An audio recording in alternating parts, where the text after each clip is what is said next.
Hi, everyone. This is chapter 6. So let me go ahead and show our presentation. So, cognitive development, and again, we're talking about infancy and toddlerhood. So, first of all, we have to start thinking of what theorist is going to be covered under cognitive development every single time we get to one of those chapters. And what age group is infancy and toddlerhood? So, infancy is either birth to one or birth to one. And then toddlerhood sometimes is 1 to 2 and is sometimes 1 to 3, depending on the theorist.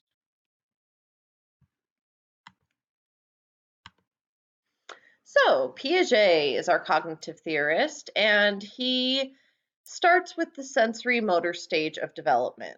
So he believed infancy and toddlerhood was birth to 2 years old.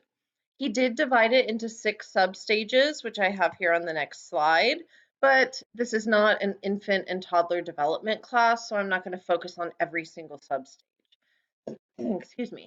Instead, we will just talk about the stage in general. So, what do infants and toddlers do during this age group?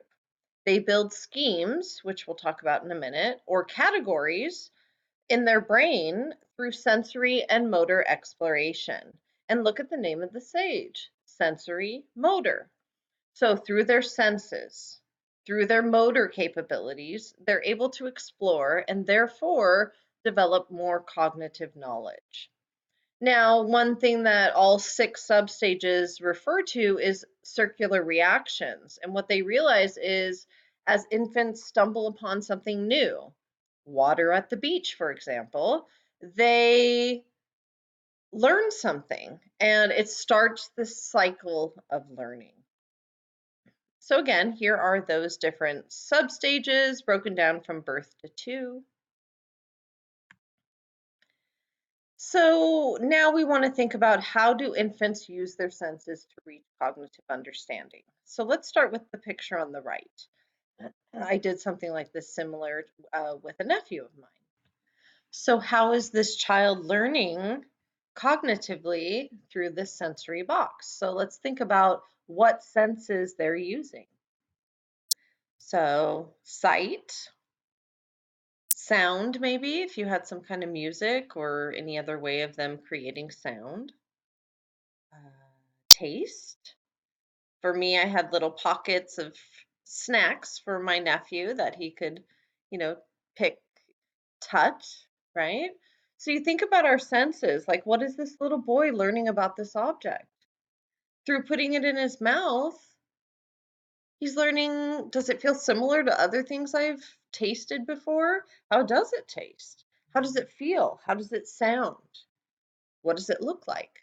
He's learning all of that through that one motion of putting it in his mouth. So let's talk a little bit more about Piaget's theory. The central theme to his theory, so equilibrium is a state of understanding, or what they call a steady, comfortable cognitive condition. So when you know what's going on, when you feel comfortable with those around you, when you know the schedule during the day, you're in a state of equilibrium. But sometimes we go through change and disequilibrium occurs, which is discomfort or confusion, right? We walk into a room and we don't know what everyone's laughing about. We get in the car expecting a quick drive and we get traffic.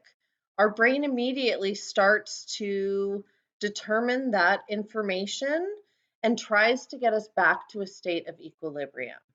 So the way that that happens is it starts to develop categories and ways of understanding the information that we're processing. Once we start doing that, we have a better chance of getting back to that state of equilibrium or understanding.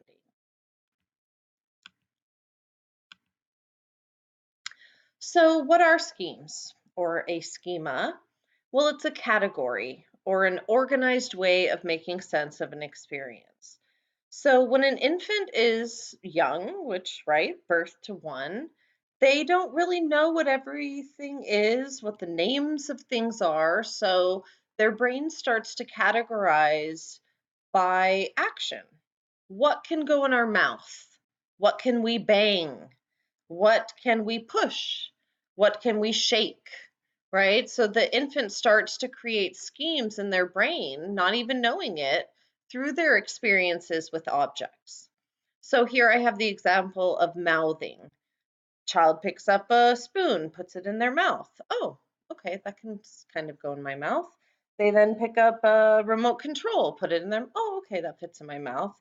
Then they try to pick up something big like a book or a pillow, and it's awkward. Well, I can't really mouth that, but I can bang it. So they start banging the book, and they start again using their senses and their motor capabilities on objects and the environment around them. Toddler schemes get a little bit more advanced, right? As they encounter different types of sports balls, like a soccer ball, a baseball. They may not know the exact name of it, but they know it's a ball and it goes into their ball scheme. Play. They know how to play. The park might also mean play, right? So their schemes may not be perfect at this point, but they're developed again, especially in these earlier ages, based off of their experiences with their environment. So, what else do we do with schemes? Well, we adapt and we organize. So, I'm going to first focus on adaptation. How do we adjust to the environment when we get new information or something maybe that we've never experienced before? Then, how does our brain organize that information? So, let's start with adaptation, which then has two more terms that also start with A: assimilation and accommodation. When I think of assimilation, I think of the same or similar. When I think of accommodation, I think of change or create. So, what happens when we experience something? Well, again, I see a basketball for the first time as a toddler, but I've seen a ball before.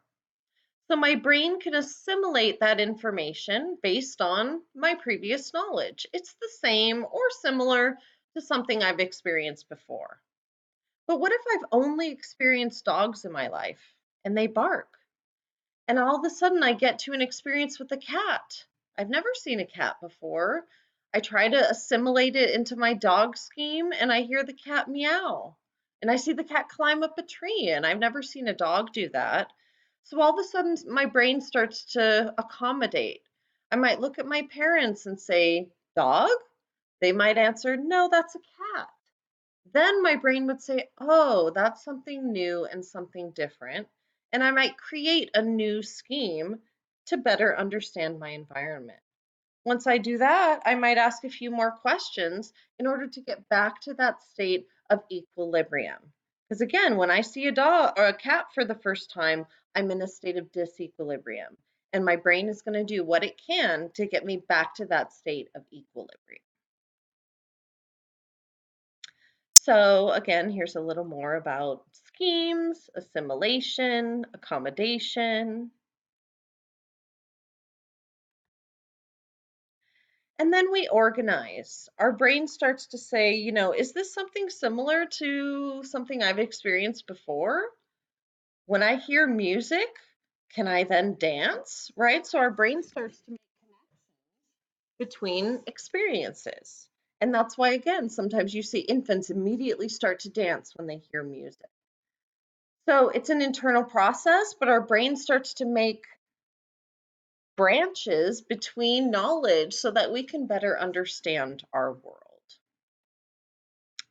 Now, again, equilibrium is that steady, comfortable state in which we assimilate more than we accommodate, right? Accommodation is happening because we're in a state of disequilibrium. So when we get it, when we're understanding, we're in that state of equilibrium.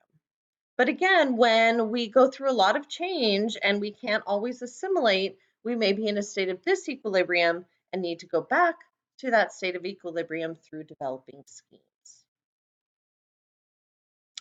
Okay. Now, that's a online assignment. Okay, so the next concept here, or last concept from Piaget, is object permanence. The understanding that an object is permanent, right? So even if you take that object away from me, do I still understand that it still exists? Well, at birth, we don't, right? We can rattle something in front of an infant, take it away from their eyes, and they probably won't even look for it or even think about it because out of sight, out of mind. But at around 8 months, I'm sorry, at around 4 months, they start to have some kind of understanding. They know something happened. They may not necessarily cry, they may not look for it, but they may look a little confused. But at 8 months, if again you take an object from a child and hide it behind your back or hide it up on a mantle, they know that it still exists and they want it back and may start crying for it. And at 14 months old, they know who placed it there and can remember, and this is again part of their memory development, where it is at least about a day later or so. Their memory again is still developing, so it's still new. Now think about person permanence though.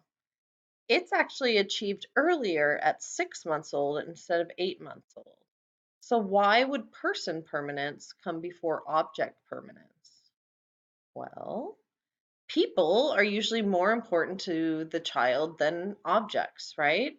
So when mom or dad has to drop them off at, a caregiver's house, grandma's house, daycare, that child or at around 4 to 6 months is going to start to understand that their mom or dad or caregiver still exists even when they leave them at that site, right? So they go through separation anxiety and stranger anxiety and they have issues when they start to understand permanence of people and objects.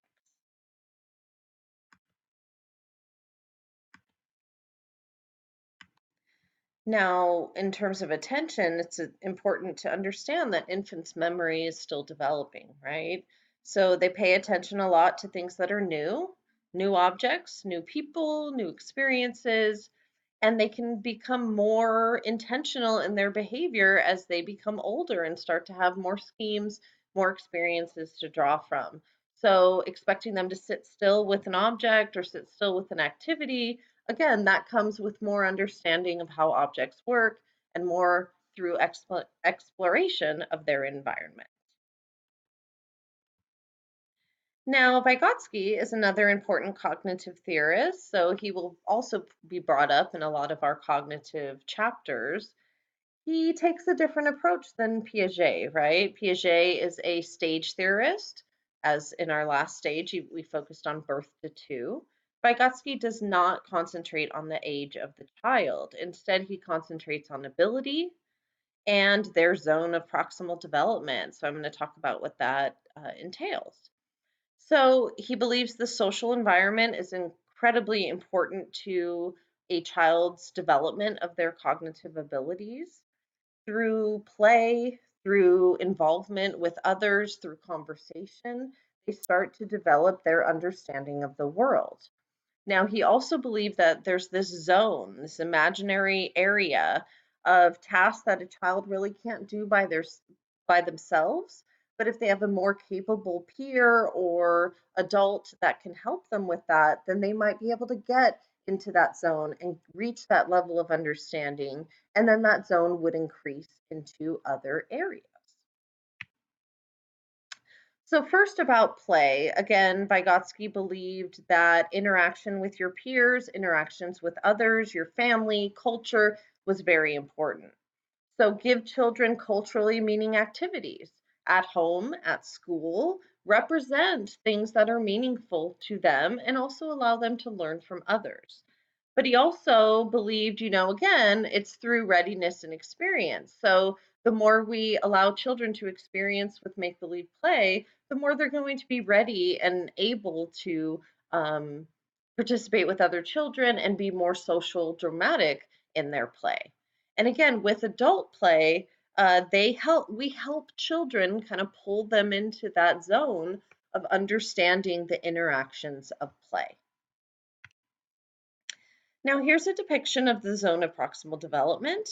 The adult or more capable person is on the left. This is a person who has knowledge to share with another person. Now, again, here it looks like a teacher and a child, but you could have a sibling. You could have a teacher who's even younger than you as long as they have a knowledge base that they're able to pass on to you. Now, if we look at the different things here, we have the zone in the middle. And again, that's something the child has yet to learn, and it's really at the limit of his capability. We have all of these little dots of tasks that the adult has already learned, but the child cannot really learn, and it's really above his or her ability. And then you have the dots next to the child that shows what they've already learned. So again, let's say the teacher is teaching about addition and realizes the child already knows his numbers and already knows single digit addition. So maybe the adult introduces double digit addition. Let's do 10 plus 10 rather than 1 plus 1 and advance their knowledge into a level that they wouldn't really get to on their own, but with the adult guidance will be able to achieve. And this teacher will continue to do this with this child over the year throughout the whole school year and advancing their knowledge in every different subject area. Now, we can also do this with children at home, right? And teaching them different tasks. It's all about being able to partake in the passing of information. And notice the adult has a handout, which we refer to as scaffolding. Now, what is scaffolding? Temporary support. Again, once the child learns it, you don't need to keep offering support. Once they learn to tie their shoes, you can move on from there, right? But you adjust your support depending on what they need, and each child's needs are different. Another important thing to consider is that both parties need to be collaborating. That's joint attention. And again, you can do this in everyday type of activities, parent and child, teacher and child and child, where you reach that level of understanding through assistance. Okay, lastly is language development. So we haven't talked about him yet, but his name, well, I'll get there in a minute, sorry. First of all, I want you to consider that there's a sensitive period for language development. We talked about the sensitive period of brain development in the last video, chapter 5. So think about a deaf-born 5-month-old, so born deaf, but at 5 months old was given assistance, given a cochlear implant. By the time that child reached 3 to 4 years old, showed similar babbling and language development, right? That's amazing for a child to be born deaf but be given assistance. But notice how quickly that assistance can change. If you don't restore hearing until after age 2, that child has already developed 2 years of brain development and then they remain behind. If you go after age 4, the language delays are severe and persistent. So again, that sensitive period appears to be from birth to maybe age 2, age 3, where you want to offer that assistance so that that child is able to overcome and actually acquire that ability. Otherwise, the brain may become set and that period may move on. Now, what about sign language? Well, speaking about deaf infants, they babble with their hands. Um, but if they're not exposed to it, they will stop babbling, right? Because they're not given that outreach. Whereas babies who speak are constantly spoken to, and as they babble, usually their parent kind of responds in turn. So if we offer baby sign language, they find many times this offers babies, even who are hearing babies, the opportunity to communicate and they have less frustration. They get more self-esteem, more confidence, and again, they can learn very basic signs that can help in caring for your infant. Now, Noam Chomsky was who I was going to refer to. He was a theorist that believed that we were born with something called a language acquisition device. Language is something born within us. We have this system within us, and we just need to be exposed to it, and we'll be able to pick it up at a rapid rate. Now, he didn't believe that children needed training, but he did believe that grammar is important in the development of language, right? So if you can't really accomplish grammar, then you haven't really accomplished language. So, how do infants and toddlers start their communication? Well, they're actually speaking to us with cooing sounds at around birth to 2 months old. They'll make vowel-like sounds where they say oohs and ahs. That's them communicating. Babbling happens at around 6 months, and I'm not going to show a video clip here, but my nephew babbled and cooed within a 12-second little video clip I had. And he started by saying, ooh, ah, and then he went ba, ba, ba, ba, ba, ba, ba. So B-A, B-A, consonant, vowel, consonant, vowel. That's babbling. That's not baby talk, right? That's actually babbling. They're trying to form words. Now, first words typically come at around a year old, where they will talk about things that are important to them, mom, dad, siblings, their favorite items, but they might underextend or overextend with their language. So they might underextend and think that their teddy bear that they've named Bear is the only bear that ever exists. Well, when they go to the zoo and realize, wait, there's other bears, they start to get confused. No, this is bear. And they're underextending the use of the word bear. They might also overextend and call trucks and motorcycles and trains all cars, right? And that's not really the use of the word car. By toddler age, they'll start to do two-word sentences where it's usually getting rid of non-important words and sticking with the subject and the action. Mommy go, baby cry, they focus on who and what. So it's pretty clear of what they're communicating, but it's not quite yet language, right? Because grammar has not been included.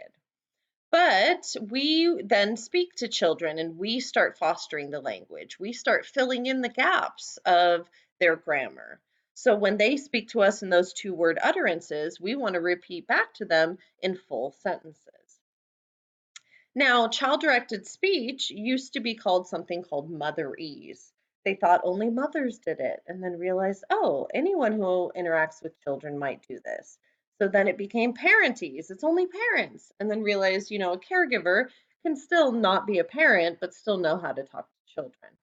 So it's a way of changing the tone of your voice, being a little bit more exaggerated, and repeating and gestures, maybe saying, what are you doing? Is that your baba? Is that your bear? Is that your mommy? And again, your voice gets really high and kind of silly, but the child responds to it well. Now, it's not baby talk. I'm not saying goo goo gaga. I'm responding in proper language, but I'm doing it in a tone that the infant prefers. And lastly, how do we support language? We respond to infants. They are speaking to us when they're cooing and babbling, so speak back. Start to join in attention, point out things, and engage in conversations. And play little games. They really love to interact and play, patty cake or peekaboo. And as they get older, you can start engaging with them in make believe play, talking. They love to ask questions and read, right? Even if they choose really long books, you can choose to just point out items and look at the pictures and talk about what they're seeing, make up your own stories. So, again, supporting their language development is incredibly important. Thank you, and I hope you enjoyed chapter 6.